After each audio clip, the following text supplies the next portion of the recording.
Bonsoir à tous. Et aujourd'hui, nous sommes arrivés pratiquement à la fin de notre étude biblique. Alors, je ne sais pas comment vous voulez qu'on puisse l'aborder. Certes, il y a des choses à dire, mais voilà. Comme le disent les pasteurs, on finit jamais avec les études bibliques. Il y a toujours à dire, il y a toujours à développer. On pourra toujours développer dans le couloir, on pourra développer prochainement. Alors, je crois qu'on va quand même donner l'essentiel de ce que Dieu avait mis dans notre cœur. Alors,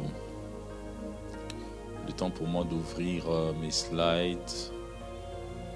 Donc, comme vous le savez tous, nous parlons de la maturité dans les services ecclésiastiques, donc la maturité dans les services à l'église, s'il faut dire de façon simple.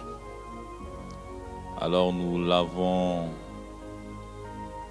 pris sur base de Jésus-Christ, notre Seigneur et Sauveur, qui est notre modèle par excellence, et sur base de ce qu'il a fait avec ses disciples et que nous nous sommes donnés comme objectif d'essayer de partager dessus.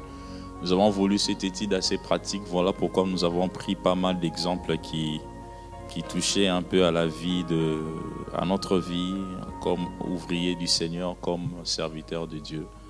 Nous avons essayé de donner des exemples.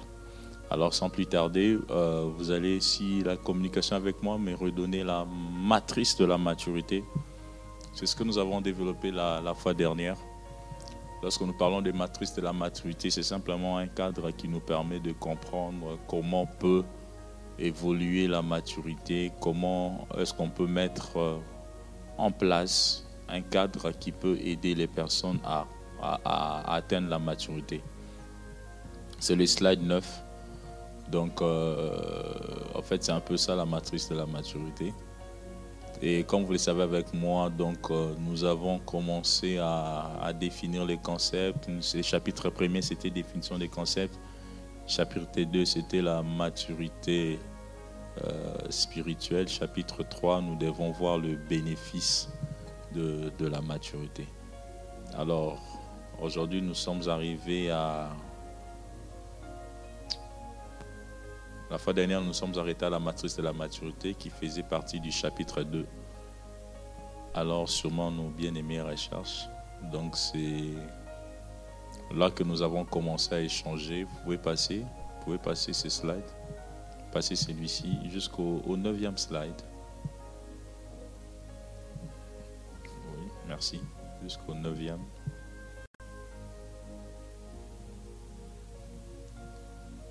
Pas celui-ci, maturité spirituelle non plus, on a déjà parlé, voilà, c'est ici. Alors, nous avons développé ensemble cette matrice. C'était juste de montrer un peu le parcours que chacun de nous doit suivre pour atteindre la maturité. C'est-à-dire, il faut se dire, voilà, donc je suis d'abord à un niveau où j'apprends, je reçois, et puis j'irai à un niveau donné où je veux commencer à comprendre assez profondément ce que je suis appelé à accomplir.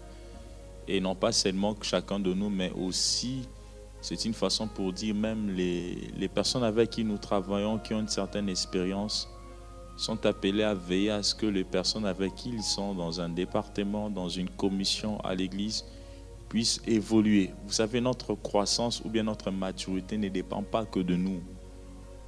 Elle dépend aussi des personnes avec qui nous sommes. Vous voyez, c'est-à-dire que si vous voulez aussi grandir, si vous voulez aussi aller de l'avant, la chose qui est aussi importante, c'est votre environnement. Votre environnement peut vous permettre de grandir vite, comme aussi votre environnement peut vous freiner dans votre croissance. Voilà pourquoi il est important de bien choisir son environnement. Il est aussi important de bien choisir les personnes avec qui on veut évoluer. Celui qui est avec les sages devient sage. Donc c'est très utile dans la vie. Je suis dans le ministère, je suis à l'église. Je ne dis pas qu'on va commencer à choisir, je vais parler avec qui est le frère, je vais parler avec telle soeur, je n'ai pas dit ça. On va parler avec tout le monde. Mais à un moment donné, quand tu as besoin de grandir, tu as besoin de toucher certaines choses, tu feras aussi quand même certains choix. C'est-à-dire, tu viendras par exemple à l'église, tu dis, voilà, moi j'ai peut-être besoin d'apprendre ceci. Tu vas peut-être t'attacher à quelqu'un, tu vas peut-être aller vers une personne parce que tu sens qu'avec cette personne, tu peux beaucoup apprendre. Vous voyez, donc le choix d'apprendre nous est tous donné. Mais à chacun de nous de savoir comment il s'y prend. Nous avons posé la question la fois dernière, nous avons dit combien, nous avons par exemple le pasteur, combien parmi nous vont chez le pasteur par exemple pour poser des questions de fond, ou bien combien parmi nous vont chez tel frère, telle personne à l'église par exemple pour vouloir comprendre ceci, comprendre cela, combien le font. Voilà, donc on a tous la possibilité d'atteindre la maturité, mais c'est à chacun de nous de se décider de l'atteindre. Mais pour atteindre, il faut qu'on arrive d'abord à s'auto-évaluer, se dire, moi je suis à tel niveau, je connais ceci, mais si j'avais atteindre telle dimension, je peux faire ceci, je peux faire telle chose. Donc cela est important, bien aimé, pour chacun de nous. Comme pour dire, la possibilité d'apprendre est au-devant de nous, mais chacun de nous doit savoir, connaître à quel niveau il est et ce qu'il peut faire. Mais nous ne devons pas ignorer que nous devons tous commencer par S1, que nous avons dit. S1, c'est vraiment le milieu où nous commençons à apprendre, nous voulons accumuler, nous voulons recevoir.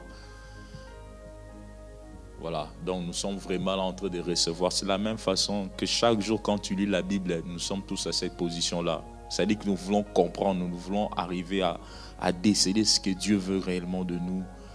Vous savez, tous ont laissé, vous pouvez lire un passage biblique aujourd'hui, demain quand vous la lisez ou le lendemain quand vous la lisez, vous allez encore découvrir d'autres choses. Un verset biblique peut garder mille et un secrets. Donc, je peux avoir lu le même verset, mais quand je le relis encore, je le comprends encore différemment. Je dis, mais j'avais déjà lu ces passages. Comme pour dire, à chaque instant qu'on lit la parole de Dieu, on ressent encore la révélation. Comme pour dire, bien aimé, nous sommes tous appelés à chercher vraiment à mieux connaître. S2, nous nous sommes dit, S2, c'est vraiment la dimension où nous commençons à vouloir comprendre les choses. S1, nous recevons d'abord. Nous faisons un effort d'abord de recevoir. Apparemment, ce qui nous bloque en nous, c'est que des fois, nous ne voulons pas recevoir. Nous avons du mal à recevoir ce qu'on nous donne. Pourquoi? Peut-être parce qu'on a déjà des idées préconçues. On a déjà une certaine façon de voir les choses. Je me rappelle un jour, j'étais habitué à prier dans l'église où on n'utilisait pas souvent l'huile. Ouais, l'huile. C'était pas d'habitude d'utiliser l'huile. Quand on prie au nom de Jésus, on s'arrête là. Vous voyez, j'avais cette habitude-là. De l'église de mes parents, on n'utilisait jamais l'huile. Mais j'arrive à un moment donné, dans ma croissance de la foi, je vois un homme de Dieu que je respecte beaucoup utiliser l'huile. Dire, voilà, je vais prendre l'huile aujourd'hui, je vais oindre les gens. Ouf!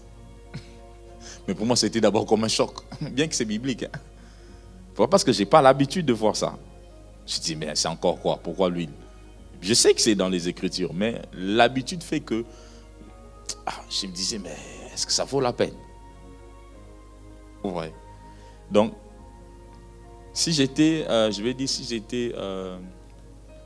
j'étais en mode moi pas ça, donc j'allais peut-être aussi limiter ma croissance dans la dimension de la foi ou bien dans l'exercice du ministère. Bien que je savais qu'ils existaient, mais j'avais jamais été près des gens qui le faisaient. Mais le jour où, voilà, Kinshasa, mon pasteur l'a fait, j'ai compris, oui, c'est biblique, on peut le faire. Vous voyez, j'ai donné un petit exemple comme ça. Donc, il y a certaines choses, à cause de l'habitude, on peut se dire, pas ça. Parce que toi, tu n'as jamais vu faire ça. Et ça peut te bloquer à un certain niveau. Ça peut te bloquer, tu peux commencer à rejeter certaines choses. Or qu'en réalité, tant que c'est biblique, oui, c'est biblique, c'est écrit, on peut le faire. Ouais, donc c'est pour dire vraiment, quand on est enfant de Dieu, qu'on veut grandir, on doit arriver à développer une certaine capacité de recevoir. Mais toujours recevoir au regard de la parole de Dieu. Ne pas accepter tout ce qu'on peut proposer, mais accepter ce qui est conforme à la parole de Dieu. C'est ce qui est important. Et c'est cela qui nous amène à grandir, à avancer dans notre maturité. Donc ceci, bien aimé, est très important que nous puissions vraiment intégrer cela. Nous avons tous des églises, mais toutes les églises ne se ressemblent pas. Voilà pourquoi même lorsque vous lisez Apocalypse, on parle des 7 églises. Amen, amen. On parle des caractéristiques différentes de ces églises, mais c'était tous des églises. Mais chaque église avait une particularité et avait ses défis. Voilà pourquoi tu peux changer des églises. Ce n'est pas parce qu'ils sont tous des assemblées de Dieu qu'ils sont tous les mêmes. Chaque église peut avoir une particularité, chaque église aussi peut avoir des défis qui sont particuliers ou un contexte particulier. D'où, lorsque nous arrivons dans ce genre dans une église, nous devons toujours d'abord nous asseoir, écouter, voir comment ça se présente. Avoir cette possibilité de comprendre comment ça se fait. Et ça nous permet de grandir, ça nous permet d'atteindre une certaine maturité. Donc déjà, c'est dire ça, parce que nous avons vraiment lu ça dans la parole de Dieu. Nous le voyons clairement avec Apocalypse, qui nous démontre vraiment qu'il y a une particularité. Voilà, dans Apocalypse, nous présente 7 églises ayant 7 pensées. En nous, ça va te permettre vraiment de bien comprendre cette différence.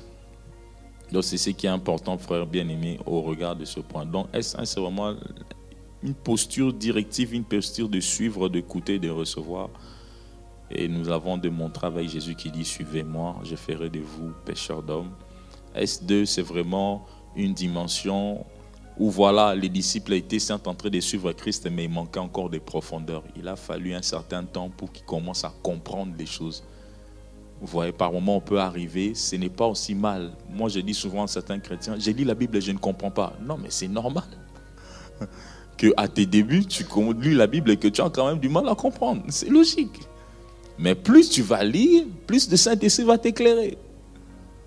Amen, amen. Ce n'est pas que nous tous, quand on a commencé à lire la Bible, on avait tout compris. Non. Moi, s'il y a certains passages, je lisais, j'ai dit, mais ça veut dire vraiment quoi? Mais au fur et à mesure que je lis, au fur et à mesure que j'écoute des prédications, au fur et à mesure que je participe à des enseignements, j'arrive aussi à comprendre. Je dis, ah non, là-bas, ça veut dire ceci, ça veut dire cela. Et avec l'aide du Saint-Esprit, j'arrive maintenant à avoir plus de compréhension sur un certain passage ou un certain contexte. Peut-être que je n'avais pas il y a 10 ans passés. Vous voyez? C'est de même avec les disciples. Au début, ils comprenaient pas mal de choses. Il y avait aussi beaucoup de zones d'ombre au début avec le Seigneur Jésus-Christ. Mais au fur et à mesure qu'ils étaient avec eux, leur connaissance allait de plus belle. Leur connaissance allait en augmentant. Leur maturité allait en s'améliorant. C'est tout à fait logique. Plus on sert Dieu, plus on s'approche de Dieu, mieux on le comprend, mieux on arrive à être sensible et même à l'écouter à la voix du Seigneur. Amen, amen. C'est là important, bien-aimés. Donc nous ne devons pas négliger les débuts, même quand ça nous paraît un peu compliqué. Et la Bible nous demande qu'il continue d'enseigner, de donner des directives, mais il prend le temps d'expliquer en parabole. Et S3, nous avons dit, S3 vraiment c'est la participation. Maintenant, Christ commence à faire participer ses disciples à ce qu'il fait. Avant, ils étaient là en observateur, en train de regarder Jésus agir, Jésus faire. Mais cette fois-là, il les fait participer. Il pouvait les envoyer aller préparer la Pâque, il pouvait les envoyer aller chercher une maison, il pouvait les envoyer aller chercher ceci, faites ceci, il pouvait les envoyer aller chasser des démons. Donc il les fait participer maintenant à sa mission, à ce qu'il accomplit, ce que Dieu lui a donné d'accomplir. Comme pour dire, même nous-mêmes, bien-aimés, si nous avons des postes de responsabilité, nous avons des collaborateurs, à un moment donné, oui, nous faisons un effort de les enseigner, nous faisons un effort de faire comprendre les choses. À un moment donné, nous devons les responsabiliser. C'est important. Et ça, ce n'est pas qu'à l'église, même dans nos maisons. Voilà, les mamans les savent bien le faire avec les enfants. À un moment donné, il va envoyer, à un moment donné, il va responsabiliser, à un moment donné, voilà. En fait, c'est pratiquement le même processus que nous devons aussi appliquer, nous, en tant qu'église, en tant que serviteurs de Dieu dans nos commissions, dans nos départements, les uns vis-à-vis des autres. C'est important. Et nous voyons là, il l'encourage à exprimer leur opinion. Voilà, Christ commence même à leur poser la question, qu'est-ce qu'on dit de moi? Il pose des questions, mais non, voilà, des questions de fond. Il faut faire participer à la compréhension du royaume, des mystères cachés du royaume de Dieu. Et puis pas seulement ça, et puis il leur pose la question, mais vous, qu'est-ce que vous dites de moi? Voilà, il veut mettre vraiment en évidence, est-ce que le fait que je sois avec, ils ont compris réellement qui je suis, ils n'ont pas compris qui je suis. Donc il veut vérifier. Donc, bien aimé, c'est de la même façon quand nous travaillons avec les personnes que nous devons toujours arriver à un moment donné, savoir si ces personnes avec qui nous travaillons ont compris ce que nous faisons. Est-ce qu'ils ont toujours la vision de ce que nous faisons, de ce que nous sommes appelés à faire? Parce qu'il y a un gros piège lorsqu'on sert Dieu, c'est l'habitude. Amen, amen. Il y a un très gros piège lorsqu'on sert Dieu, c'est l'habitude. Par moment, l'habitude peut être peut-être, je peux dire, un petit venin que le diable vient introduire. Vous faisiez comme ça, vous avez été habitué, maintenant commencez à faire comme ça. Et tout le monde commence à trouver ça normal. L'habitude. Nous devons faire très attention à certaines choses qui s'imposent à cause de l'habitude. Amen. Je vais insister là-dessus. Nous devons faire très attention à certaines choses qui s'imposent à cause de l'habitude, qui ne sont ni bibliques, hein, mais l'habitude. C'est pour ça, par moment, attention, on doit toujours avoir un regard, oui, on fait ça, mais est-ce qu'on doit réellement faire ça? Est-ce qu'on doit réellement faire ça? Je me rappelle d'un homme de Dieu qui me parle de quelque chose au sujet de la délivrance. Il m'explique, il me dit, à un moment donné, quand on délivrait les gens, par moment, on chasse des démons. À un moment donné, on commençait à dire aux gens, je te fais boire le sang de Jésus.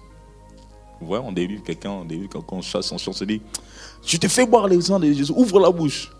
Là, bon, c'est pas la personne, mais les démons ouvrent la bouche.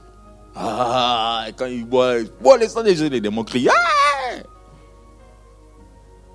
Vous voyez un peu ça? Et parce qu'il les faisait, ça marchait. Tout le monde commençait à les faire. On te fait boire le sang de Jésus, ouvre la bouche. Mais si on réfléchit très bien, où est-ce que Jésus a dit aux démons, je te fais boire le sang de Jésus? Hein? J'aimerais un peu qu'on réfléchisse un peu sur ça. Ça, c'est cet homme de Dieu-là qui me fait réfléchir. Il dit, vous voyez, il y a certaines choses qui deviennent tellement habitudes que on pense que c'est normal. Mais or que lorsque tu lis la Bible, lorsqu'on parle des démons, Jésus-Christ fait quoi? Il chasse les démons. Est-ce qu'on se comprend un peu? C'est-à-dire que c'est pour ça que je parle de l'habitude.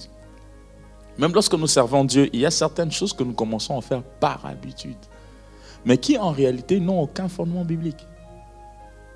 Mais on est habitué comme ça. Et nous trouvons cela normal. Mais nous devons vraiment, même quand nous servons Dieu, avoir toujours l'Esprit de Dieu pour réfléchir à ce que nous faisons. Est-ce que ce que nous faisons est biblique? Est-ce que ce que nous faisons est correct à la parole de Dieu? Parce que sinon, si on ne regarde pas ça, frères et sœurs, on va se retrouver en train de faire des choses qui sont le fruit et la conséquence, sont les fruits d'une habitude, et nous le faisons devenir comme une doctrine, quoi. Ah, chez nous on fait comme ça. Or que ça n'a rien à voir avec la Bible. Rien à voir. C'est vraiment ça, comme on dit, les choses faites des hommes, et ils ont pensé que ça doit être comme ça. Donc, toujours faire attention à tout ce que nous faisons dans notre service, dans notre façon de rendre gloire à Dieu. Ouais, c'est très très important. Très très important. Je me rappelle une fois, quand nous étions encore au pays, il y avait une église où il faisait chaud quand même. Alors lorsque les musiciens chantaient, ils célébraient Dieu. Après avoir chanté, ils transpiraient. Alors ils avaient une petite porte qui était juste près de l'estrade. Alors parce qu'ils transpiraient, ils sortaient dehors pour prendre un peu de l'air.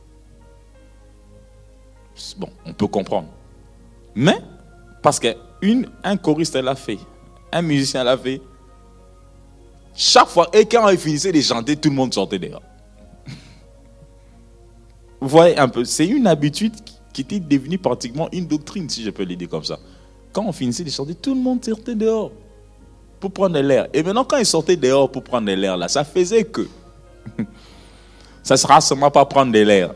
On commençait à parler des autres choses. Et maintenant, là, quand ils sont sortis, les prédicateurs ont monté, les prédicateurs ont commencé à prêcher. Ça fait en sorte que les choristes, quand les prédicateurs commençaient à prêcher, n'étaient jamais là. Et tous les prédicateurs qui venaient, quand les choristes finissaient de chanter, ils sortaient pour prendre de l'air. Et c'était une habitude qui s'était installée. Et personne ne disait mot. Tout le monde comprenait. Oh, mais ils ont transpiré, ils doivent aller voilà, pour faire passer l'air. Voilà. Et le prédicateur pouvait prendre 20 minutes de prédication comme ça. Ils vont revenir et quand il va dire Amen, quand il va lancer maintenant la prière, là tu vois les choristes entrer. Parce que maintenant ça sera la prière. Donc c'est quelque chose qui s'était installé, qu'on ne pouvait pas, on ne savait même pas déroger à cela. Et tout le monde qui était dans l'église trouvait cela normal. Vous voyez? Alors il faut peut-être que quelqu'un d'autre vienne de l'extérieur et arrive et dit mais pourquoi vos choristes sortent dehors? Mais eux-mêmes commencent déjà à trouver la chose normale.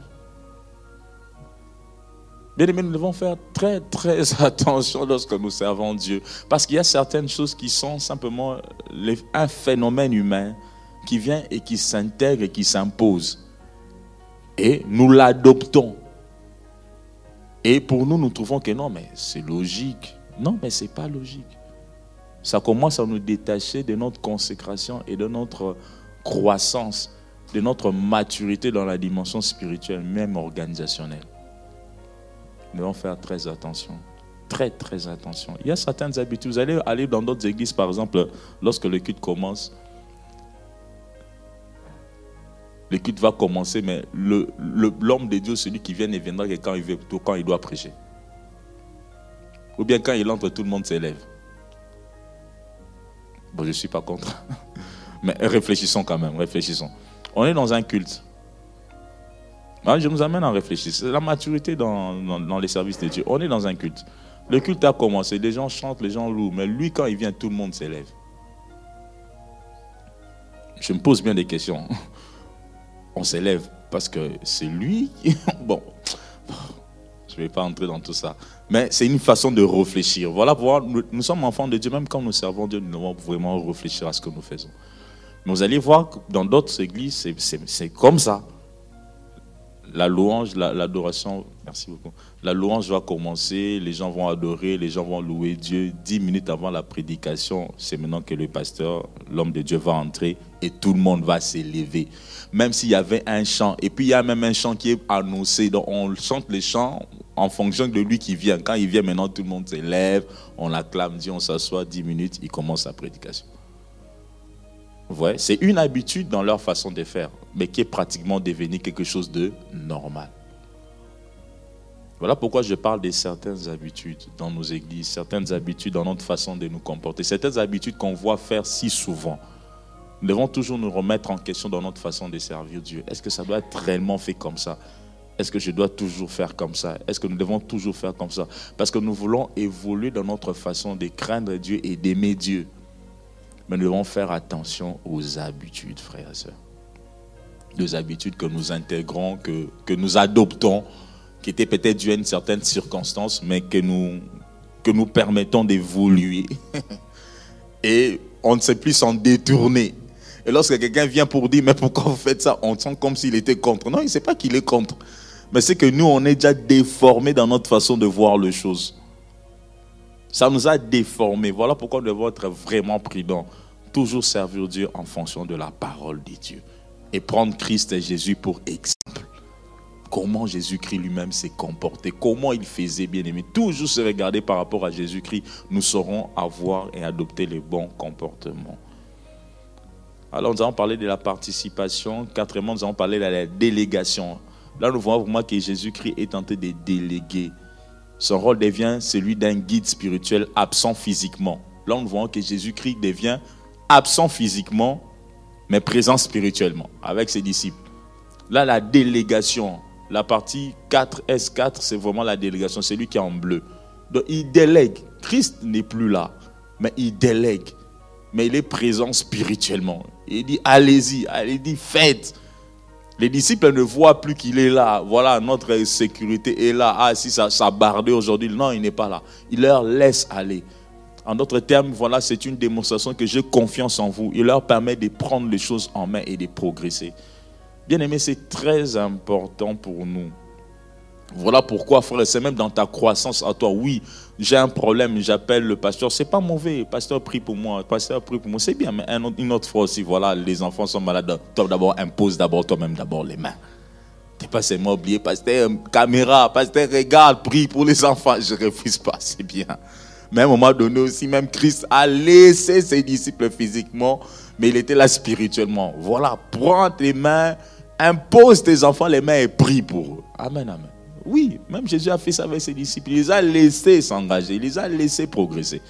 Donc même dans notre maturité, dans notre évolution, nous devons passer par toutes ces étapes-là. C'est dire, voilà, à un moment donné, j'étais à ce niveau, mais moi aussi je peux prier. Moi aussi je peux quand même faire ceci. Je peux exhorter, je peux faire ceci.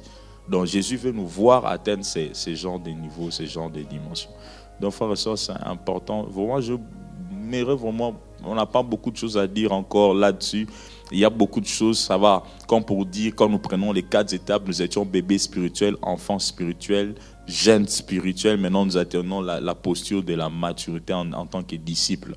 Il y a beaucoup des exemples à donner là-dessus. Nous pouvons même voir la vie de Timothée. Il pouvait d'abord être Timothée, mon fils, mais jusqu'à ce que Timothée arrive à un niveau où Paul lui a confié des responsabilités. Amen, amen. Il lui a confié des responsabilités. Non, tu dois gérer telle église, tu dois faire tel ceci.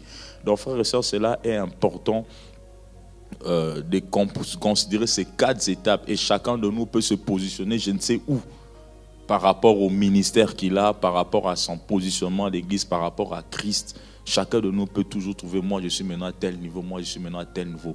Mais tous nous devons faire un effort, bien aimé, que Jésus-Christ comme étant notre leader puisse nous déléguer.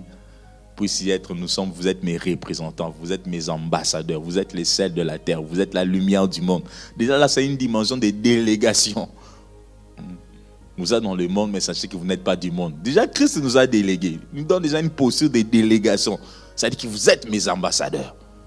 Nous devons vraiment nous assumer par rapport à cela, et cela sera une très très bonne chose. Cela est important, frères et sœurs. Donc, nous devons vraiment prendre cela à cœur. Donc, peut-être qu'il y aura des questions là-dessus. Nous allons sans plus tarder passer vers la maturité émotionnelle. Vous allez me donner les slides qui suivent, s'il vous plaît. Ok, la maturité émotionnelle, c'est quoi? Alors, les émotions, je peux dire, quand je parle de la maturité émotionnelle, d'abord, l'émotion, est une réaction intérieure naturelle et spontanée à une situation, une pensée ou un souvenir. Une réaction intérieure. Lorsqu'on parle des émotions, ce sont des réactions qui peuvent être d'abord intérieures, bien qu'ils peuvent être expressives sur notre visage. Mais c'est d'abord une réaction intérieure. Les émotions, probablement, commencent à l'intérieur. On ne le voit pas. Mais il y a d'autres personnes qui sont très expressives, que même lorsqu'il a un souci à l'intérieur, tu sais le remarquer. Ah non, il y a un souci avec. Mais il y a d'autres personnes aussi qui sont non expressifs. Hein. Il peut être très mal dans son fond intérieur, mais tu remarques rien, tu le regardes, tu ne vois aucun changement, à moins de bien le connaître. Mais en fait, une émotion est une réaction intérieure qui est naturelle, spontanée à une situation. C'est-à-dire qu'en fonction d'un problème, en fonction, je ne sais, d'un milieu, d'une parole, d'une communication, d'un message, voilà, on peut sentir une certaine émotion. Elle se manifeste dans le corps, l'esprit et dans nos comportements. J'ai vraiment dit elle se manifeste dans le corps. Voilà, comme j'ai dit, il y a certaines personnes dont ça peut être expressif, d'autres ça peut peut-être pas être expressif, mais aussi dans notre esprit. Parce que nous sommes pas seulement le corps, il n'y a pas seulement l'âme, il y a aussi l'esprit. Mais les trois dimensions qui habitent dans un homme peuvent aussi être impactées par nos émotions. Les émotions peuvent influencer l'une comme l'autre. Et aussi notre comportement. On parle des émotions car elles influencent notre vie. Les émotions ont une fonction importante. Les émotions influencent notre vie. Les émotions peuvent pousser quelqu'un à avoir une attitude plus joviale, peut pousser quelqu'un à avoir une attitude plus renfermée, plus solitaire. En fait, ça influence notre vie. Voilà pourquoi il est important aussi d'en parler. Parce que nous vivons certes, mais nous avons aussi des émotions. Et ces émotions peuvent nous influencer. Voilà pourquoi il est important d'en parler. Amen, amen. Voilà. Elles guident nos comportements, influencent aussi nos décisions. Oui, les émotions peuvent influencer nos décisions. C'est moi les émotions. Hein. Ça peut influencer nos décisions. On avait pris une autre décision le matin, mais à cause d'une certaine situation, on change la décision qu'on a prise. Pendant que le matin, on avait pris une autre décision. Mais à cause d'une situation qui arrive, qui touche à nos émotions, on change la décision qu'on a prise. C'est-à-dire qu'il est important de lever les yeux sur cette dimension émotive et de comprendre comment est-ce qu'on peut agir dessus, comment est-ce qu'on peut atteindre une certaine maturité dans ces domaines-là. Parce qu'il y a beaucoup de personnes qui ont changé des chemins ou bien qui sont même séparées de certaines personnes juste à cause de l'influence des émotions. Donc cela est important à comprendre. Elle guide nos comportements, influence nos décisions, nous aide à adapter à notre vie. Nous aide aussi à nous adapter plutôt à notre environnement. Alors, qu'est-ce que les émotions produisent dans notre vie ou dans notre cœur? Les émotions peuvent nous guider, comme une boussole intérieure. Ouais, les émotions peuvent nous guider. Jésus aimait Lazare, n'est-ce pas? Parce qu'il aimait Lazare. Lorsqu'il a entendu bien que c'était sa volonté, il voulait accomplir un miracle. Mais n'oublions pas aussi, Jésus était 100% homme dans toute la chair. Amen, amen. Il aimait Lazare. Bien que les disciples pouvaient lui dire, il ne faut pas qu'on rentre là-bas, parce que si on rentre là-bas, on risque de te faire du mal. Non, il s'est décidé quand même d'y aller. L'amour peut influencer. Amen, amen. L'amour peut influencer. Voilà. L'amour d'une personne peut nous pousser à agir différemment. À cause de l'amour. À cause de l'amour, voilà. Voilà, on l'a dit, même l'amour est plus fort que la mort, n'est-ce pas? L'amour peut pousser quelqu'un à agir différemment, peut pousser quelqu'un à prendre des décisions, on ne comprend pas, mais ce que tu es en train de faire là, on ne comprend pas. Comment tu peux faire de telles choses? On ne comprend pas, non, parce que la personne aime. Ouais, c'est une émotion, c'est un sentiment, ça peut pousser quelqu'un à prendre des décisions qu'on ne comprend pas et on ne sait même pas comment réfléchir dessus. Je me rappelle toujours d'une jeune fille, là, on était encore tout gosse, où il y avait un grand monsieur, un très bon monsieur, intellectuel de son état, bien stable, qui aimait la fille. Je me rappelle encore de cette affaire-là. Qui aimait la fille, qui venait, qui même veut passer, qui voulait honorer la fille. Ah non, je vais épouser cette fille, j'aime bien. Oh, tout le monde l'appréciait. Mais la fille avait oh mon Dieu, il avait un certain monsieur, hein, déjà en matière même de la vie, c'était une calamité. Comme on appelle vraiment les Joe. Il avait un Joe. Ça, c'est un Joe. Déjà, dans les cartons, c'est que c'est un vrai aventurier. Mais la fille aimait Joe. Le monsieur sérieux est arrivé pour honorer la fille. La fille a dit... Donc, elle faisait semblant. Pendant que tout le monde pensait que c'était ça, la fille faisait semblant. La fille, pour elle, c'était seulement son Joe, là, son yaya. Oh là là là là là. Un aventurier tout fait. Mais pour la fille, c'était lui ou rien. Le gars est venu, les gars même versé la dot, près d'autres. Oh, ouais, le jour J. La fille, chuch, portée disparue.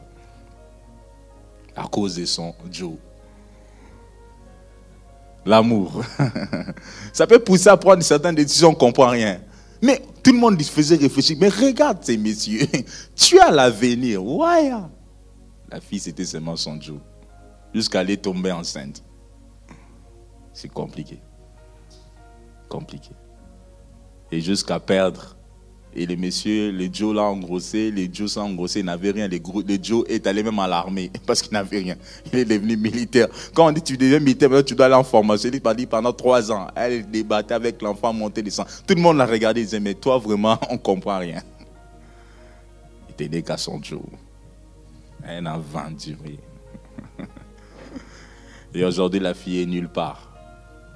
Des pauvres messieurs sérieux s'est marié à quelqu'un de bien, il bâtit sa vie, continue. Et Joe ne l'a même pas épousé. Joe a eu encore 3-4 copines à gauche, à droite. Aventurier. C'est comme pour vous dire, des fois, l'amour, les émotions peuvent nous pousser à prendre certaines décisions. Donc, nous devons apprendre à les maîtriser. Amen, amen. Nous devons développer une certaine maturité.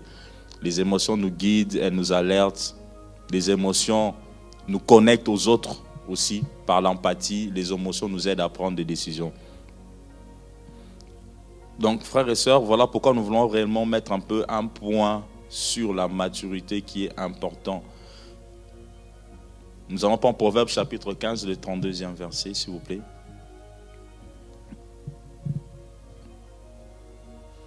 Et puis Proverbe 25, 28 aussi.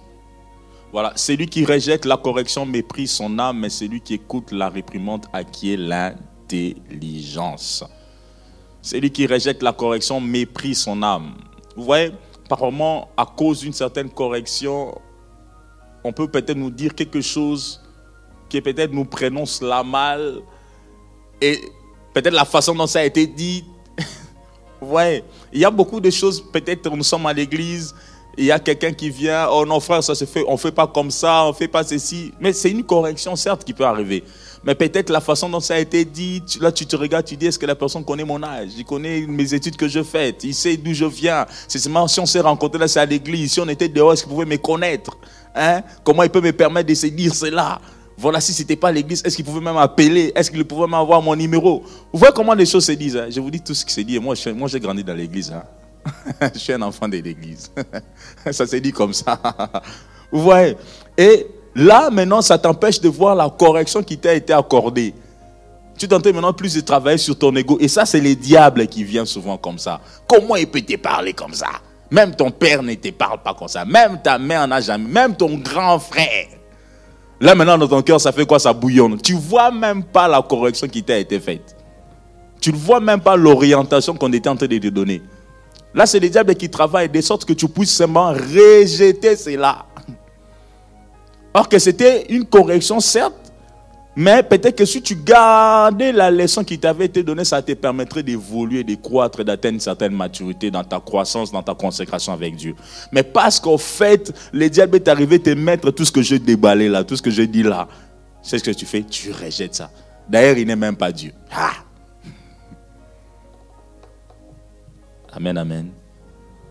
Et ça, ce sont des freins qui nous empêchent de faire quoi? De progresser dans notre maturité. Plutôt, nous devons savoir, frères et sœurs, vous savez, nous avons toujours besoin, la Bible nous exhorte d'éveiller les uns sur les autres. Nous avons toujours des fois besoin des gens qui nous disent la vérité. Pas seulement besoin des gens qui nous encouragent, qui nous cajolent. Des fois, il faut avoir des gens qui savent nous dire la vérité. Même quand c'est dur. Ça nous aide des fois aussi à nous ressaisir un peu, à dire, ah, mais attends, qu'est-ce que je suis en train de faire? Des fois, c'est important. On n'a pas toujours besoin d'avoir des gens, on a aussi besoin d'avoir des pierres, des gens qui sont directs. Il ne faut pas seulement avoir des gens qui sont doux. Il faut par moments savoir des pierres aussi.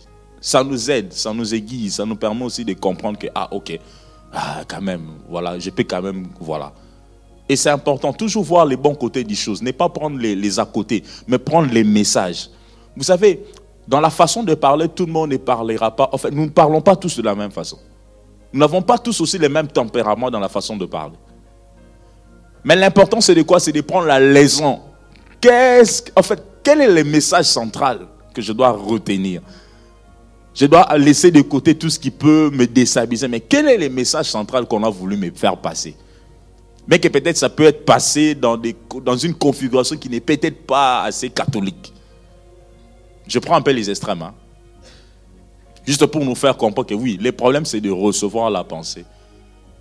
Et de prendre la correction et de trouver comment nous améliorer. C'est juste ça. Parce que si on nous corrige, c'est-à-dire quelque part nous avons fauté. Si c'était bien, on ne va pas nous corriger, n'est-ce pas? Si quelque part on nous corrige, c'est quelque part nous avons fait une erreur. Si c'était bien, on ne va pas nous corriger. C'est-à-dire si quelqu'un vient pour t'apporter une correction, c'est quelque part tu as fauté. Sinon, il n'allait pas se permettre de te corriger. C'est parce qu'il y a un certain critérium, il y a une certaine façon de faire. Voilà pourquoi elle a dit non, ça ne se fait pas comme ça. Mais si tu t'étais adapté à ce qui doit être fait, la personne n'aura jamais les kilos ni la possibilité de venir te corriger. Alors celui qui ne veut pas se faire corriger, alors ne donne pas la possibilité aux autres de te corriger. Ça dit fais les choses correctement. Amen, amen. Voilà, c'est important bien aimé. Tant que nous travaillons ensemble, il peut y avoir des moments de telles choses peuvent arriver. Mais nous ne devons pas rejeter. Mais celui qui écoute la réprimande acquiert l'intelligence. La Bible dit écoutez la réprimande. Mais ce qui est vrai, nous ne fermons pas les oreilles quand on nous corrige. Hein. Les oreilles sont ouvertes. Mais le problème c'est quoi? Lorsqu'on dit écouter, ça dit que c'est notre cœur qui ne reçoit pas. Notre cœur rejette.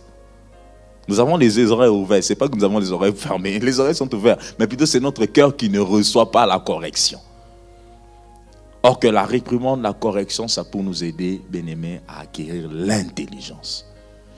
J'ai toujours un principe, j'ai dit, je ne ferai pas les mêmes erreurs, mais je ferai sûrement d'autres erreurs. Parce que lorsque tu as déjà fait une erreur, qu'on t'a montré comment t'en sortir, tu ne feras plus les mêmes erreurs, à moins que ce soit vraiment un lien ou un combat spirituel, je ne sais pas quoi. Mais au moins, tu as quand même la sagesse pour ne plus retomber dans cela. Vous pouvez nous donner... Proverbe 25, 28 aussi. Donc il est important, frères et sœurs, voilà, au milieu de l'église, il peut y avoir des temps où quelqu'un peut venir te donner une réprimande. Voilà, prenons plutôt les messages, ne prenons pas les à côté. Mais aussi à ceux qui aussi auront la possibilité de faire des réprimandes aux autres, faites-le avec amour et beaucoup de respect.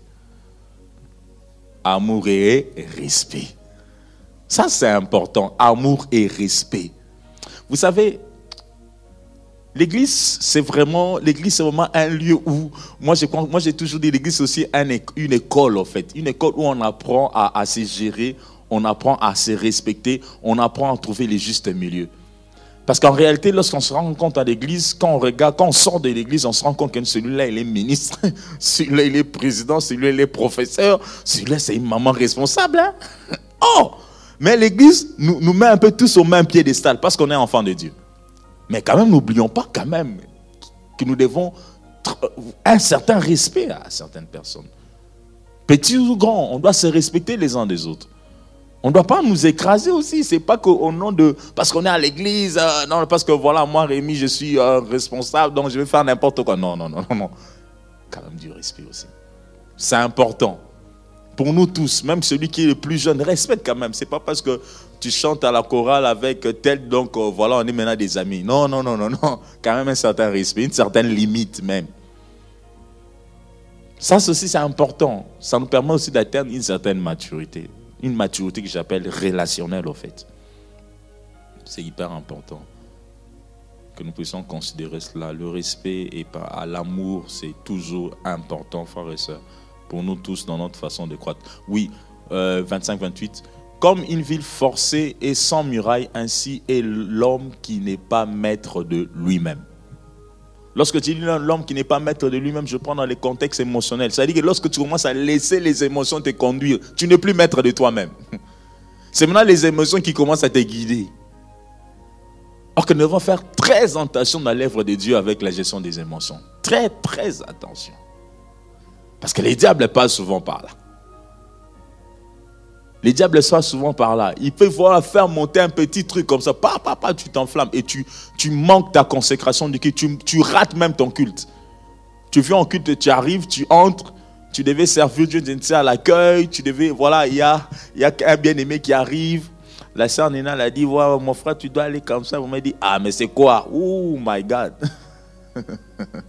Et ces jours-là, si les oreilles n'étaient pas couvertes du sang de Jésus, ça perce, un exemple, ça perce le cœur et du coup, voilà, elle rate son culte carrément parce que voilà, il y a une chose qui l'a touché. Et les pasteurs peuvent entrer d'enseigner, on peut entrer de louer Dieu, mais elle n'est pas là-bas. Parce que cette parole-là tourne dans son cœur et elle rate son culte. C'est très important. Voilà, nous ne devons pas laisser les émotions nous conduire ou les émotions nous influencer. Non, nous devons vraiment avoir les déçus sur cela. Et nous devons prier pour cela. Amen, amen. Souvent, c'est un problème d'émotion. Même parce que vous voyez dans l'église, quelqu'un qui vient à l'église qui vous dit que non, je ne sens plus la présence de Dieu dans l'église. Tu ne sens plus la présence de Dieu. Non, il y a un problème. Oh, quand je viens, je ne suis plus à l'aise. Oh, quand je viens, je n'arrive plus à prier. Il y a un souci. Moi, souvent, lorsque quelqu'un me dit ça, j'ai prié pour la personne. Et j'ai dit, si j'ai la possibilité, je vais parler avec elle. Derrière ce langage-là, il y a quelque chose d'autre. La personne est soit blessée dans son fort intérieur. La personne est soit mal à l'aise au niveau émotionnel. La personne est soit coincée dans quelque chose. Peut-être qu'elle n'arrive pas à l'exprimer. Mais simplement, ça se manifeste maintenant, ça influence dans sa façon d'être dans le culte. Ça influence dans sa façon de servir Dieu. Tu sens qu'elle n'est plus attachée. Tu sens qu'elle ne donne plus le meilleur d'eux-mêmes. Voilà pourquoi, quand même, nous sommes dans nos départements, nous travaillons avec les amis. Nous devons apprendre aussi à regarder. Tu vois quelqu'un qui travaille, qui était zélé, tu commences à se dire qu'il n'est plus zélé. Il ne faut pas seulement dire, oh, les péchés. Non, ce n'est pas seulement les péchés. Peut-être qu'il y a un problème émotionnel qui est là, qui s'est installé. Voilà pourquoi la personne n'est plus zélée comme avant. Il ne faut pas être distrait. Il faut aller vers et parler avec la personne. S'il y a moyen de fortifier. Avant que ça puisse prendre des proportions qu'on ne sait plus maîtriser. Vous savez, la chose peut être petite dans le cœur d'une personne. Mais plus la personne est avec cette situation-là, qu'elle n'est pas traitée, qu'elle les garde, ça peut commencer à évoluer. C'est ça les diables, non? Ça commence par ça commence à évoluer. Aujourd'hui, on a prié on est connecté à quelle heure? À 21h. Je ne vais pas me connecter. Ça commence d'abord comme ça. C'est d'abord on se zoom. Je ne vais pas me connecter aujourd'hui. Tu as remarqué la personne n'est pas connectée. On a laissé tomber. Jeudi prochain, elle n'est pas connectée. Mardi, il n'est pas connecté. Et puis, ça a commencé à la connexion. On part mercredi à l'enseignement. Non, je vais passer prendre les enfants.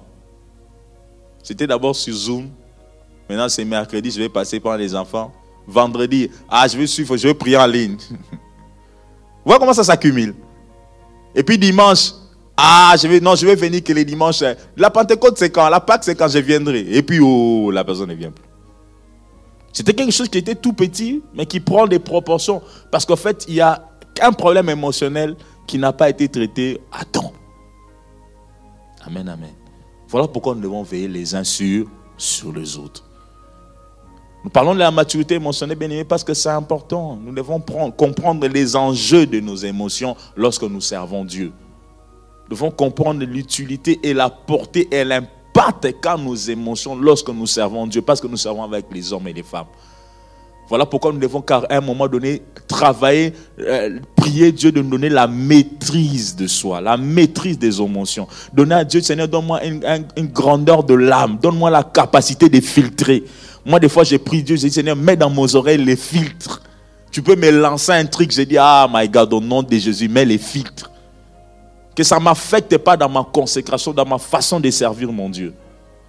Parce que laisse-moi dire, le diable peut passer par n'importe qui, hein. Même par moi. Hein. Je t'ai dit quelque chose vraiment. Tu le vois, moi, c'est le frère Rémi qui m'a dit ça. Ah, non. Or que maman, ce jour-là, je ne sais pas comment le diable a passé par la langue. Vous voyez un peu comment le diable peut... Il peut passer comme ça. Oui, mais s'il est passé par Pierre, pour simplement mettre en échec les plans de la rédemption de Christ. Mais le diable peut passer par n'importe qui. Mais si nous n'avons pas nous-mêmes développé cette capacité de dire, ah, attention, comme je suis là, j'ai un cœur, j'ai une émotion à garder. Je dois me gérer parce que j'ai besoin d'accomplir les plans de Dieu. Mais on va se laisser avoir. Or que les diables est juste passé là-bas, pourquoi? Pour t'empêcher de croître, d'avancer, d'aimer Dieu, de les servir, de progresser dans ce que tu fais pour le Seigneur. Enfin, ce sont des choses que nous devons vraiment regarder avec beaucoup de, avec beaucoup de sérieux. Voilà pourquoi nous devons prier pour que Dieu nous donne la maîtrise, que Dieu remplisse nos cœurs des fruits de l'esprit, de la tempérance, de la patience, de la joie. De ces choses, c'est important. Parce que ce que le diable fait, c'est toucher à notre foi. Ce que le diable fait, c'est nous décourager à servir notre Dieu. Ce que le diable fait, c'est nous empêcher de nous arrêter quelque part. Nous empêcher de continuer et d'évoluer. Vous voyez, nous devons bien aimer prier pour ces choses. Prier pour cela. Prier pour cela. Prier pour les personnes avec qui nous travaillons.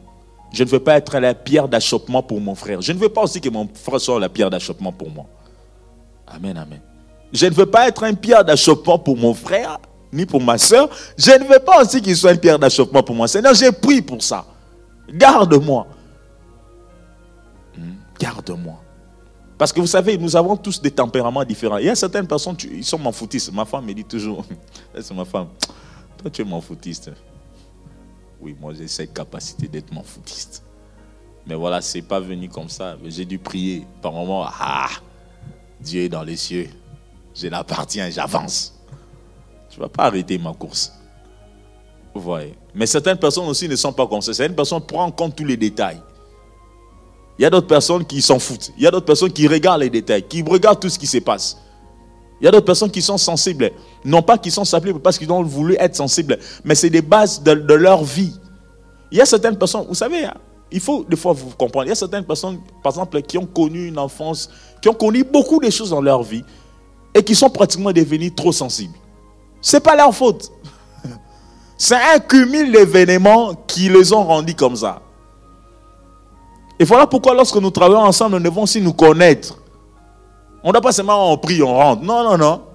Qu'on nous connaisse. Ah non, le frère Jonas, c'est un mec, je suis assez sensible. Donc quand même, il faut savoir comment dire, comment parler. Oui, on doit savoir ça, frère et soeur. Non, lui, c'est quelqu'un de... il n'y a pas quoi, il n'y a pas quoi. On doit savoir comment échanger, même quand... Voilà, non, avec lui, on peut quand même... Bon, si on ne doit pas, avec lui quand même, appelle-lui quand même à approuver. Appelle-lui quand même à approuver, parce que... oui, nous devons nous encourager, nous devons aussi nous soutenir. Mais cela sera très compliqué si on ne se connaît pas. Voilà pourquoi j'ai toujours un principe. Mieux se connaître pour bien se comprendre. Mieux se connaître pour bien se comprendre. Lorsqu'on ne se connaît pas suffisamment, on aura du mal à se comprendre. Peut-être que toi, tu es habitué, chez toi à la maison, tu parles souvent comme ça. Hein? Tu as la façon de parler chez toi. Mais attention, l'église, ce n'est pas chez toi à la maison. Amen, amen. L'église, ce n'est pas chez toi à la maison. Chez toi à la maison, tu as l'habitude de... Voilà, tu vis dans une certaine configuration où tu as l'habitude de faire certaines choses. Mais quand tu viens à l'église, c'est aussi une autre configuration. Tout le monde n'a pas vécu avec toi. Donc, il faut quand même qu'on arrive à faire un peu de psychologie, savoir que non, bon, ici je peux dire ça, ici je peux faire comme ça. Voilà, pour trouver un peu de l'équilibre, parce que tout le monde n'est pas au même piédestal. Amen, amen. C'est important, toutes ces choses. Toutes ces choses, c'est important, frère et soeur, la maturité. La maturité. La maturité émotionnelle, bien aimé. C'est hyper important. Voilà pourquoi notre prière, c'est que vraiment que Dieu nous donne la capacité d'avoir la maîtrise de soi, la capacité de mettre les filtres dans nos oreilles. Bien aimé, filtrez vos oreilles. Nous venons à l'église pour être édifiés, nous venons à l'église pour servir Dieu. Lorsque quelque chose commence à aller dans le sens de te décourager de servir Dieu, bien aimé, déplace-toi. Ne participe même pas. Parce que tu vas risquer de refroidir ta foi pour rien. Pendant que les gens qui te refroidissent la foi là, eux-mêmes sont là. Ils vont avancer. Mais toi, tu as un niveau donné où tu as encore besoin que ces choses-là ne pèsent pas dans tes oreilles. Préserve-toi. Amen, amen. C'est important, bien-aimé. C'est important. La maturité émotionnelle. Donc la maturité émotionnelle, bien-aimé, c'est savoir identifier ses émotions. Comprendre pourquoi on le ressent. Lorsque tu as une certaine émotion qui vient dans ton cœur, tu te sens la colère, tu dois comprendre mais pourquoi je me sens énervé. Tu dois d'abord comprendre ces émotions. Ce n'est pas laisser comme ça, mais pourquoi tu commences à agir comme ça? Tu dois faire une étude intérieure toi-même. Christ aimait Lazare, voilà pourquoi il était allé. Et lorsque Jésus pleura, bien aimé, c'est à cause de l'amour. Il a exprimé cela, mais il savait pourquoi il était en train de vivre ces choses. Nous aussi, nous devons faire cet effort-là, bien aimé, de savoir identifier nos émotions lorsque nous servons Dieu. Comprendre pourquoi on le ressent. Et les exprimer avec sagesse. Parce que nos émotions, on peut aussi les exprimer. Mais avec sagesse. Parce qu'on est avec les gens. On est avec ceux qui n'ont pas les bébés spirituels. On est avec ceux qui apprennent à avancer avec Dieu. On est aussi avec ceux qui ont de la maturité. Vous voyez? Quand on sert Dieu dans nos départements, on a toutes les catégories. Hein. Tu peux exprimer une certaine émotion par rapport à moi. Par exemple, je donne un exemple. C'est pas dit que je suis assis, je donne un exemple. Je suis peut-être assis dans la foi, que malgré ce que tu m'exprimes, ça ne change rien par rapport à ma consécration ni à mon attachement à Dieu. On se comprend. Mais il y a quelqu'un d'autre, tu exprimes une certaine émotion, la personne, elle va balloter. Seulement les émotions que tu as exprimées, la personne fuit l'église.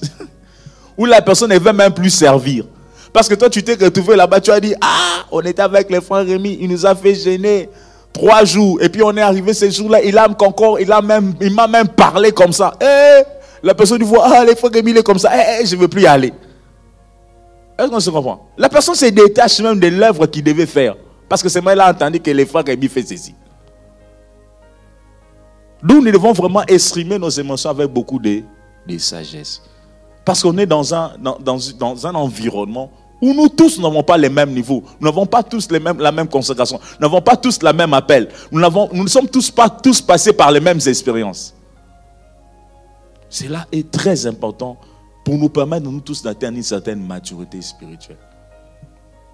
D'où chacun de nous, comme j'ai dit, savoir identifier ses émotions, comprendre pourquoi on les ressent, les exprimer avec sagesse. Et en dernier point, se soumettre à Dieu pour qu'il nous aide par son esprit à bien gérer nos réactions. Même à la maison, tu pries dans une église, ton mari ne prie pas dans ton église, mais quand tu rentres à la maison, tu commences seulement, aujourd'hui à l'église chérie. Pendant que tu fais un effort que ton mari commence à servir Dieu. Mais quand tu rentres, c'est toi qui donnes d'abord les rapports. Lui aussi, il est là. Aujourd'hui, c'était comment? Quel épisode? Tu rencontres. Ah, vos églises là. Et puis tu me dis, on part à l'église. Il va te dire, quoi? Dans ton église là, il y a ça. Tu me dis, moi d'aller dans ton église. Mais non, je ne vais pas y aller. Est-ce qu'on se comprend un peu? Il ne va même pas venir. Il connaît tout de votre église.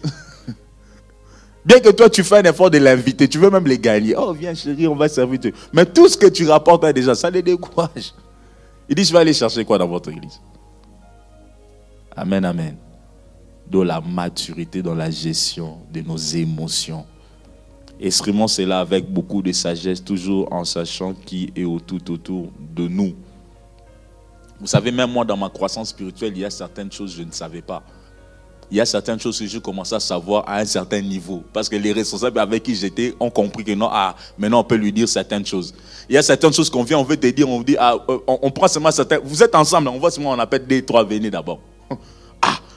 Pourquoi moi on ne parlait pas?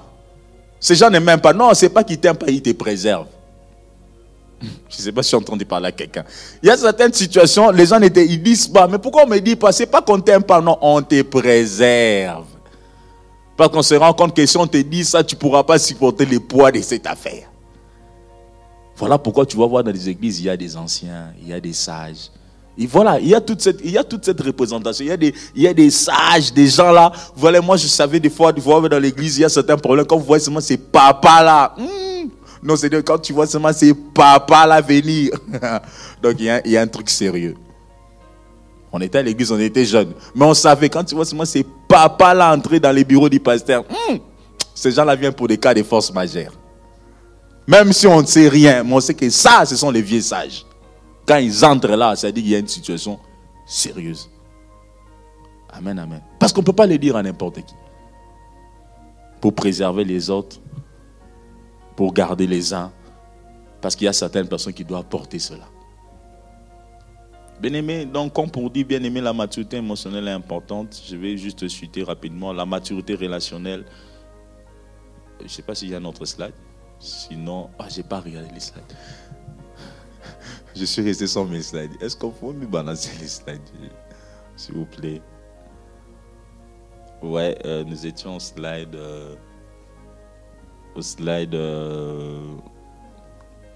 Voilà. Slide 10. Galates 5, 22, là, on parle de tout ce qu'il y a. Réprimande, Proverbe 15, 22, nous avons parlé d'exprimer avec sagesse. Et puis comprendre ce qui a provoqué ces ressentis. Là, je vous ai donné quelques grilles. La gestion de la colère est hyper importante. Slide 11, s'il vous plaît. On peut donner Jean 2, 13 à 17. Bien aimé, gérer la colère, surtout la colère, c'est quelque chose vraiment pour lequel nous devons apprendre à gérer. Vous savez, même Jésus-Christ était aussi en colère. Jésus-Christ était en colère. Il y avait des gens qui vendaient dans les temples n'importe quoi, des marchands, des pigeons. Christ aussi s'était mis en colère. Il a renversé, il les a chassés. Mais c'était une colère sainte. Une colère constructive, une colère pour ramener les choses à l'ordre. Oui, dans l'église, il peut aussi avoir que non, voilà, une colère arrive au responsable. Non, je suis énervé. Pourquoi vous faites ceci? Oui, ça peut arriver, mais c'est pour remettre les choses en ordre. Mais ça ne doit pas être une colère qui doit nous amener à dormir avec, à mettre des préjugés. Non, non, non. Ça peut arriver. Même Jésus-Christ aussi s'est énervé. Mais c'était pour remettre de l'ordre. Donc il peut y arriver aussi que cette posture arrive dans chacun de nous. Mais nous devons simplement apprendre à gérer la colère. La gestion de la colère est importante. Pour certaines personnes, lorsqu'ils sont énervés, ils ne parlent pas. Vaut mieux ne pas parler. Certaines personnes se connaissent. Quand il est énervé, il peut dire beaucoup de choses. Alors il sait, quand moi je suis énervé, je ne parle pas. D'autres personnes, lorsque je suis énervé, voilà, soit il va penser à autre chose. Soit je ne vais pas prendre des décisions. Vous voyez? Chacun de nous doit apprendre à gérer la colère. Parce que c'est quelque chose qui viendra à tous. Même Jésus-Christ était énervé, n'est-ce pas? Nous devons tous étudier, moi quand je suis en colère, qu'est-ce que je peux faire? Parce que la colère peut arriver. Qu'est-ce que nous faisons? Nous sommes serviteurs de Dieu, nous sommes enfants de Dieu. Qu'est-ce que nous faisons lorsque la colère arrive? Comment nous gérons cela? Nous devons apprendre, nous devons étudier. Moi et ma femme, nous avons un principe, même lorsqu'il y a la colère, frères et sœurs, nous ne prenons pas de décision. Aucune décision n'est prise sur la colère. Et toute décision qui était prise sur la colère est caduque. Amen. Ce sont des principes de vie. Chacun de nous doit avoir un principe. Parce que la colère peut te pousser à prendre certaines décisions que tu peux regretter plus tard. Et que tu peux vraiment regretter. Parce que c'était simplement sous la colère. Ce n'était pas constructif. Ça ne regardait ni l'avenir. Ça ne tenait même pas compte d'autres aspects. C'était juste sous la colère. D'où, lorsqu'il y a la colère, qu'est-ce que nous faisons? Et la colère peut arriver parce que nous servons Dieu. La colère peut arriver parce que nous sommes ensemble dans une communauté. La colère peut arriver dans nos départements. Comment on fait pour gérer cela? Parce que c'est aussi une forme d'émotion. D'où, bien aimé, développer l'aptitude nécessaire pour arriver, savoir comment je peux gérer la colère. Lorsque je suis en colère, qu'est-ce que je peux faire? Quelles sont les balises que je peux mettre en place?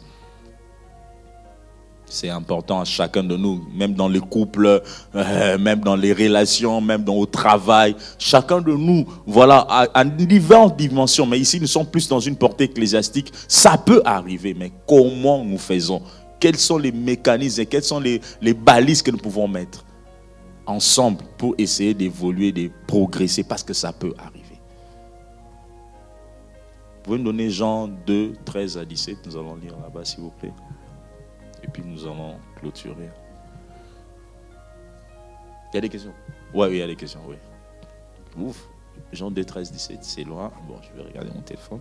Ou bien si on a trouvé, on va lire. Jean chapitre 2, 13 à 17. La Pâque des Juifs était proche et Jésus monta à Jérusalem. Il trouva dans les temples les vendeurs de bœufs, des brebis, des pigeons et les changeurs d'assis. Ayant fait un fouet avec des cordes, il les chassa tous du temple, ainsi que les brebis, les bœufs, les dispersa, les monnaies, les changeurs, renversa des tables. Il dit aux vendeurs et des pigeons, ôtez cela d'ici, ne faites pas de la maison de mon père une maison de trafic. Ses disciples se souvinrent qu'il est écrit, les ailes de ta maison me dévorent. Le Juif, prenant la parole, lui dit, quel miracle nous montres-tu pour agir de la sorte? Jésus leur dit, détruisez ces temples et en 3 jours je le releverai. Le Juif dit, il a fallu 46 ans pour bâtir ces temples et toi tu 3 jours tu le relèves là. Donc là, c'est juste pour montrer que Jésus-Christ était en colère parce qu'il y avait quelque chose. Sa maison sera appelée une maison des prières et non une maison des trafics. Et il devait remettre l'ordre conformément à la parole de Dieu. C'est simplement pour dire, ma maison est une maison de prière et non une maison de trafic. Donc, conformément à la parole de Dieu. Donc, par rapport à la parole de Dieu, nous pouvons être aussi animés de colère lorsque nous travaillons avec des gens qui ne font pas ce qui doit être fait conformément à la parole de Dieu. Ça peut arriver, mais comment nous devons l'exprimer? Comment nous devons agir? Ça, c'est à chacun de nous en fonction de son tempérament et de la façon dont il conçoit les choses, mais tout en sachant que nous ne sommes pas tous au même niveau. Il y a certaines personnes que tu appelleras en privé, il y a certaines personnes que tu diras, il y a certaines décisions que tu prends, mais que Dieu nous donne la sagesse pour arriver à gérer ces choses. Proverbe 14, 17, s'il vous plaît, rapidement. Proverbe 14, 17.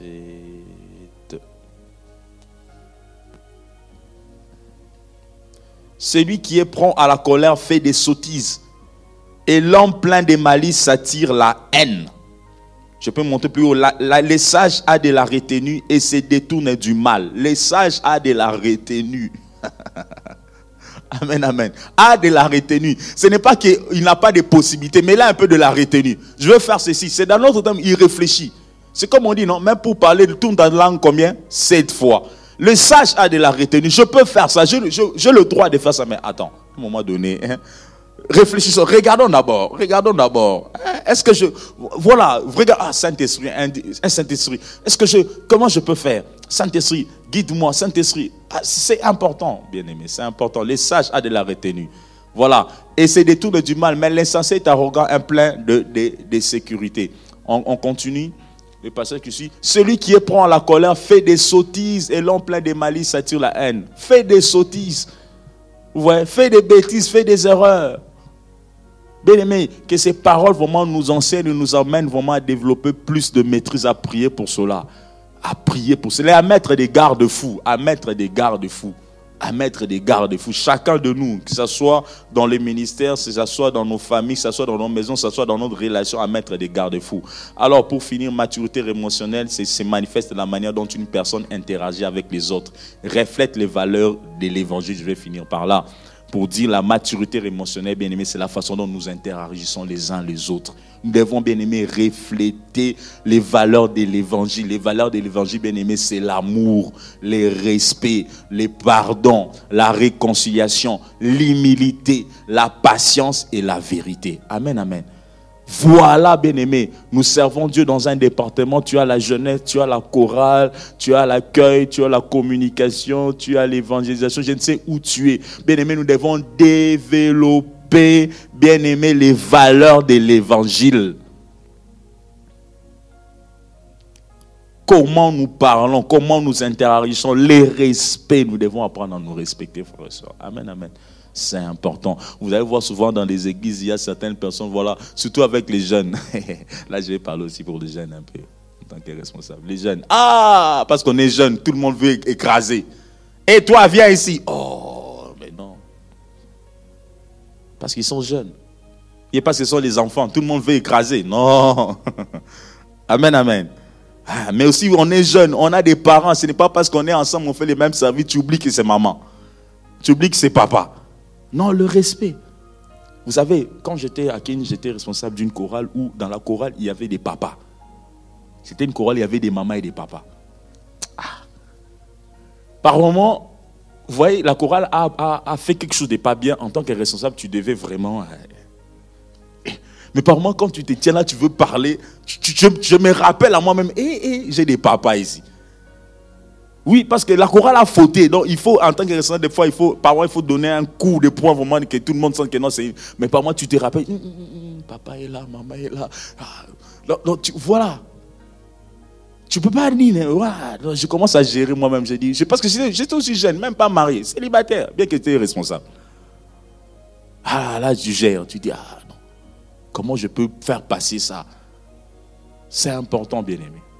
Donc, les respects, l'amour, Jean, les pardons, la réconciliation. On est ensemble, il peut y avoir des bobos, mais la réconciliation doit toujours faire partie des valeurs que nous devons développer. On peut, voilà, partir d'une réunion, on parle, je ne sais pas, ça ne s'est pas bien passé, mais rechercher comment se réconcilier. Voilà, moi, j'étais responsable, à un moment donné, on était responsable à 3. Et on arrivait dans des réunions, on discutait, on a discuté, parce que chacun voulait défendre son entité. Non!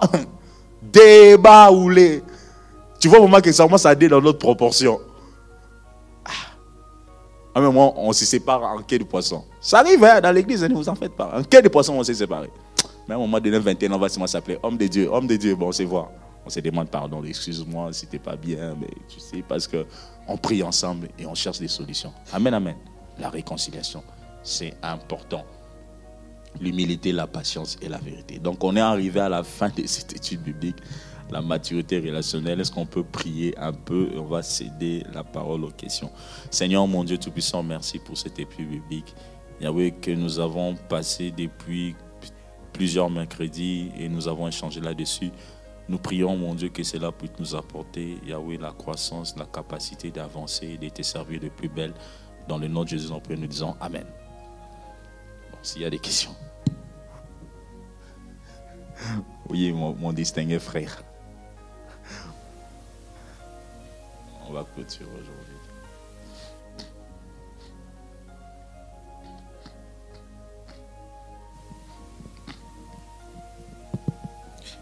Oui. Merci, frère Rémi, pour ces moments. On a beaucoup appris avec vous. Je vais essayer d'être assez bref parce que normalement, j'ai, on va dire, 4 questions. Et puis, une petite considération, c'est par rapport avec la correction. Au fait, dans le premier verset que vous avez mis, qu'on a mis à l'écran, donc ça avait rapport avec Proverbe, celui qui corrige, je crois, si je ne me trompe pas. Au fait, ce que j'aimerais dire et sur cet aspect-là, c'est qu'on a dit celui qui corrige, sans vouloir corriger la Bible, mais celui aussi qui donne la réprimande doit avoir la maturité. Généralement, c'est ce qui se passe. Donc, on veut corriger, mais on veut le faire de la mauvaise manière. Et là, c'est pas bien. Donc, la maturité n'est pas seulement pour la personne qui reçoit la réprimande. La maturité est aussi pour celui qui donne la réprimande. Et là, vous avez dit, sur cette partie-là, vous avez parlé de faire ça avec amour et respect. Et là, je vous rejoins, oui. Quand on réprimande avec amour et respect, ça passe mieux. Ça passe mieux. Et généralement, les gens disent ça. Voilà, je voulais l'aider, donc là, il n'a pas compris, donc il a pris ça très mal. Non, non, vous avez mal fait, tout simplement. Vous avez aussi manqué de maturité dans ce que vous voulez faire. Donc ça, il nous faut, par exemple, si vous dites ça, si vous passez à pieds joints sur cette partie-là, on pourrait penser que c'est quelque chose qui a rapport à la personne qui reçoit la réprimande. Mais celle qui donne la réprimande doit aussi savoir comment s'exprimer. Ça, c'était cette partie-là, donc je voulais intervenir. Et pour les questions, les émotions, d'où est-ce qu'ils viennent? Ils viennent d'où? Non, elles viennent d'où, les émotions? Ça, c'est la première question. Deuxième question, est-ce que, comme nous aimons prier, c'est quelque chose de bien, c'est quelque chose de normal? Et parfois, on a toujours tendance à dire qu'avec la prière, on peut tout résoudre. Est-ce que par le fait de prier, donc vous pouvez arriver à gérer vos émotions? Troisième question, comment maîtriser des émotions qui, au fil du temps, se sont imposées à nos autres chrétiens? Et dernière question, et ça c'est pour vous, de façon personnelle. Oui. Et vous gérez vos émotions comment? Votre colère, vous la gérez comment? Comment vous faites ça? Bon, je reste ici. On a même applaudi pour tes questions, c'est chaud. Ok, non, les émotions, c'est quelque chose de naturel. Dieu, en créant l'homme, a créé l'âme. Et l'âme, nous savons tous, c'est le siège des émotions. Donc là, c'est vraiment quelque chose de naturel. Là, c'est pas que ça vient, je ne sais où. Vraiment, la source des émotions, les émotions sont quelque chose de naturel. C'est en nous. La joie, la gaieté, la tristesse, c'est vraiment en nous. Voilà. Bien que aussi, il peut y avoir certaines hormones, voilà, dans une certaine situation qui peuvent influencer ou bien accentuer nos émotions aussi. Hein, donc voilà, par exemple, il y a certaines femmes, par exemple, dans le période des menstruations, d'ovulation, tu peux voir que l'humeur peut être influencée par la portée des oestrogènes et progestérone. Donc, c'est-à-dire que les émotions peuvent aussi être amplifiées. Voilà pourquoi j'étais en train de parler. Un jour, une soeur m'a dit, Papa Rémi, toi, tu n'enchaînes pas les frères, c'est moi les sœurs. J'ai dit non, on va parler entre nous les frères aussi, parce que même pour ceux qui se préparent au mariage, je vois cette parenthèse, par moment, en tant qu'homme, il faut savoir que c'est la personne que j'aime, mais la personne peut changer d'humeur. Ce n'est pas qu'elle est contre toi. C'est-à-dire que sous l'influence des hormones pendant les périodes menstruelles, la personne peut commencer à présenter d'autres... Tu commences à dire, mais tu as changé. Comment tu... Non. C'est simplement l'influence hormonale. Bon, on ferme la parenthèse. Ça, c'était pour les grands jeunes. Alors, le siège des émotions, comme je l'ai dit, vraiment, les émotions viennent de façon naturelle. La deuxième question, tu as dit comment gérer, hein? Ouais, et vous faites par le fait de prier. Oui, par le fait de prier, comment? Oui, la prière vraiment aide pour beaucoup. Donc, je vais parler de cette question. Je vais répondre à cette question en parlant directement de moi-même. Personnellement, je suis quelqu'un de très gai, de jovial. Je ris tout le temps. Je suis quelqu'un qui parle, qui m'amuse. Mais il s'est passé quelque chose quand je me suis marié. J'ai senti comme une forme de pression.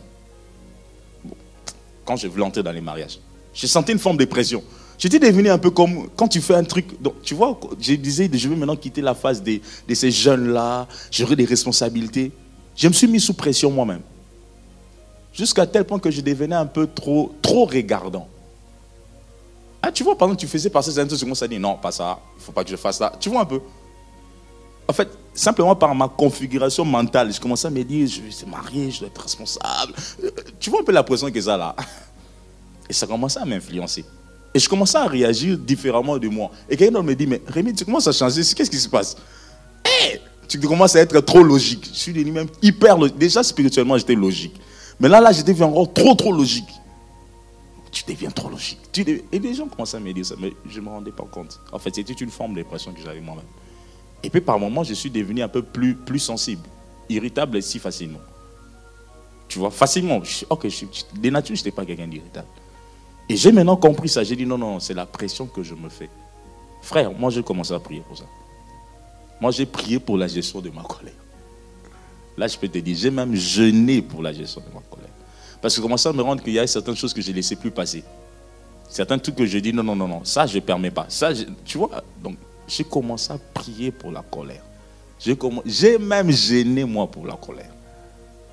Jusqu'à ce que je commençais vraiment à sentir que non, il peut y avoir un truc.